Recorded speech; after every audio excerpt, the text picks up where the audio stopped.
लीजिए सुनिए शुभ प्रभात कार्यक्रम।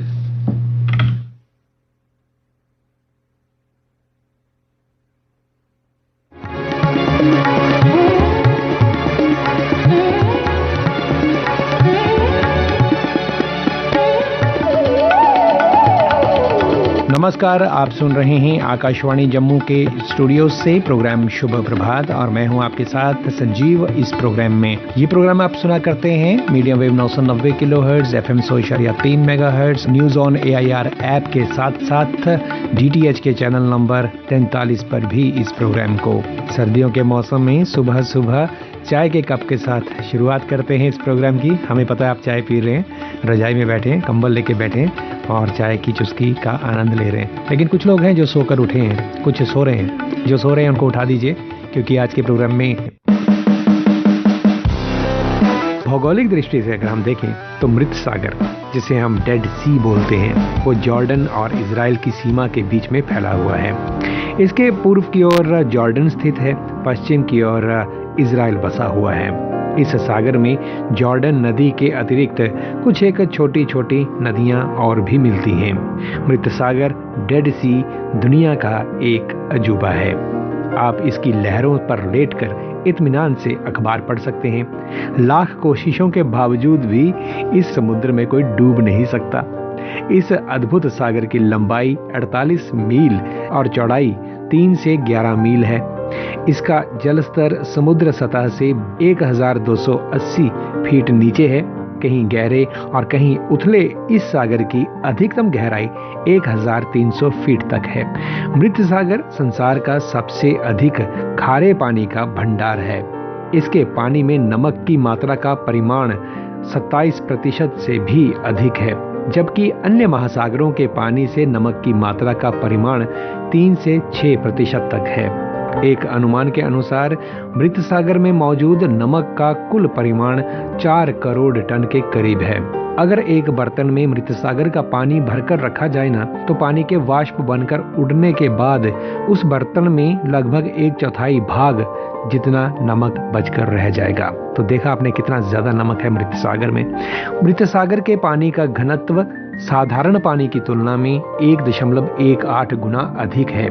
घनत्व की ये अधिकता पानी में नमक की असाधारण मात्रा के कारण ही है और इसी कारण मनुष्य या कोई भी वस्तु मृत सागर में डूबती नहीं, तैरती रहती है। मृत सागर या डेड सी सदियों से आदमी की उत्सुकता और जिज्ञासा का केंद्र रहा है। इसे लेकर कई अलग अलग मान्यताएं और धारणाएं प्रचलित हैं। सबसे ज्यादा प्राचीन हिब्रू भाषा में मृत सागर को थाम हमेलेक नाम से संबोधित किया गया है। धर्म ग्रंथ बाइबल की पुस्तक जेनेसिस में वर्णन आता है कि प्राचीन काल में 5 बड़े नगर मृत सागर में डूबकर नष्ट हो गए। इस संबंध में विस्तृत कथाएं इस पुस्तक में वर्णित हैं। कुछ ऐतिहासिक विवरणों के साथ ये तथ्य मिलता है कि ईसाई धर्म के कुछ अनुयायी इस सागर को पवित्र मानकर यहाँ स्नान करने आए, मगर सागर में मौजूद लवण और अन्य घातक पदार्थों के विषाक्त प्रभाव के कारण उनकी मृत्यु हो गई। उसी समय से इसे मृत्यु का समुद्र या मृत सागर को धार्मिक महत्व का स्थान मानकर लोग आज भी यहाँ आते रहते हैं। मृत सागर की विचित्रताओं ने आदमी को हमेशा ही अपनी ओर आकर्षित किया है। सन 1806 में जर्मनी के 2 वैज्ञानिक कॉस्टिजन और सीटसन ने मृत सागर के संबंध में अनुसंधान करने के प्रयास किए, लेकिन अंततः वे दोनों ही प्लेग जैसी बीमारी के शिकार हो गए। इसके बाद ब्रिटेन और अमेरिका के नाविकों द्वारा इस दिशा में प्रयास किए गए, लेकिन मृत सागर क्षेत्र के निवासियों ने इसे अपनी आराधना स्थल पर विदेशी आक्रमण मानकर इसका विरोध किया। अरस्तु, स्ट्राबोर्न और टेसिटास ने मृत सागर के संबंध में महत्वपूर्ण शोध किया। स्ट्राबोर्न ने अपने ऐतिहासिक विवरण में बताया कि मृत सागर में कम से कम 13 सुविकसित नगर पूरी तरह से डूब गए। उनके अनुसार इस सागर में डूबे हुए शहरों के भग्नावशेष अब भी वहां मौजूद हैं। ब्रिटेन के एक नागरिक स्टेनफील्ड की भी मान्यता है कि मृत सागर में नमक की अत्यधिक अधिकता का प्रमुख कारण नष्ट हुए नगरों और चट्टानों का पानी में घुलना है। अमेरिकी शोध वैज्ञानिक डॉक्टर वॉल्टर स्टोकेनियस द्वारा मृत सागर के पानी में नमूनों का व्यापक विश्लेषण किया गया और इस पानी में नमक पर ही जीवित रहने वाले एक सूक्ष्म जीवाणु हेलोबैक्टीरियम हेलोबियन की खोज की गई।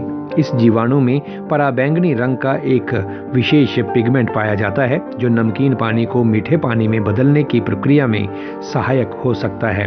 साथ ही यह पिगमेंट नेत्र संबंधी रोगों की चिकित्सा में भी उपयोगी है।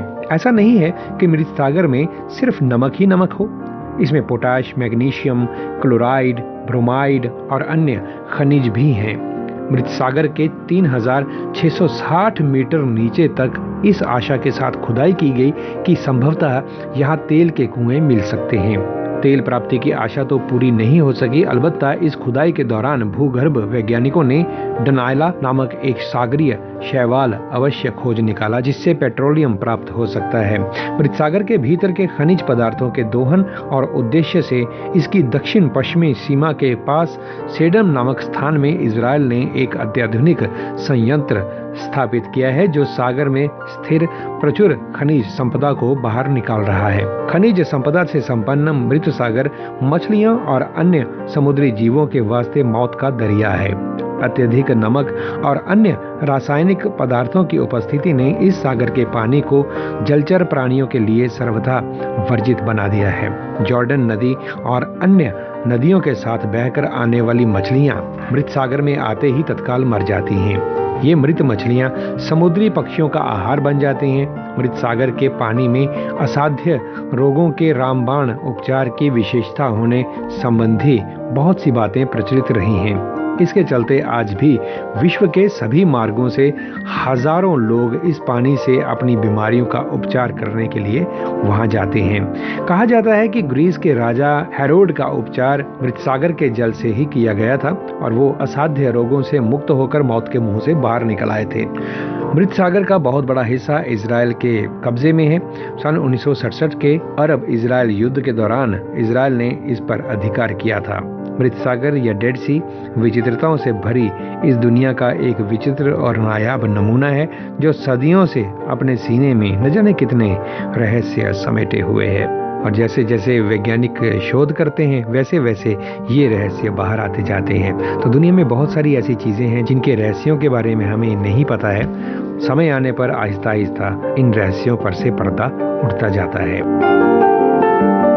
और अब चलने का समय हुआ, इस दुआ के साथ ही कि आप हमेशा स्वस्थ रहें, तंदुरुस्त रहें, आपके घर परिवार के लोग भी तंदुरुस्त रहें और आपके साथ रहें, आप हमारे साथ रहें। सुनते रहें शुभ प्रभात हर रोज सुबह आकाशवाणी जम्मू के channel 100.3 megahertz, medium wave 990 kilohertz, news on AIR app पर और साथ में DTH के चैनल नंबर 43 पर आप हमें सुन सकते हैं। चलते हैं, मिलेंगे प्रोग्राम के अगले एपिसोड में। तब तक के लिए खुश रहिए, तंदुरुस्त रहिए और अपनों के साथ रहिए। नमस्कार।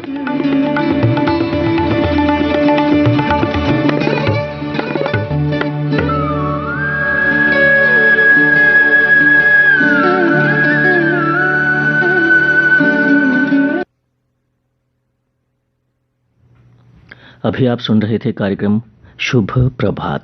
प्रस्तुति संजीव शर्मा की थी।